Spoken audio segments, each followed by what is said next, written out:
काल राजारामपुरी पोलीस स्टेशनमध्ये आमदार संजय गायकवाड यांच्यावर गुन्हा दाखल करण्यासाठी आम्ही जवळजवळ अर्धा दिवस होतो, रात्री उशिरापर्यंत होतो आणि साधा एनसी स्वरूपाचा गुन्हा ते दाखल करत होते।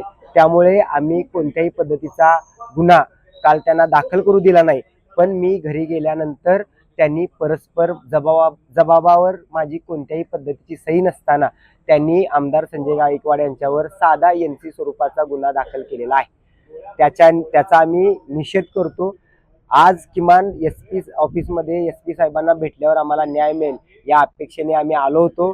पण काल पीआय साहेबांची जी भूमिका होती तीच भूमिका एसपींची आहे आणि छत्रपती शिवाजी महाराजांच्या नावावर छत्रपती शिवाजी महाराज तुझ्या माईचा नवरा होता, तुझी जीभ छाटतो, तुला घरात घुसून मारतो, तू औरंग्याची औलाद आहेस आणि आई बहिणीवरून बायकोवरून अत्यंत घाणेरड्या शिव्या ह्या एसपी साहेबांना सुद्धा दखलपात्र वाटत नाही। त्यामुळं ह्यांच्या इकडं पण आम्ही कोणत्याही पद्धतीची तक्रार न देता आजपासून आम्ही रस्त्यावरची लढाई तीव्र करतोय। 2 दिवसाने आम्ही हे ज्यांचा दबाव ह्या पोलीस प्रशासनावर आहे त्यांचा पुतळा आम्ही जाळणार आहोत आणि 28 तारखेला आम्ही आमदार संजय गायकवाड यांच्या घरावर मोर्चा काढणार आहोत।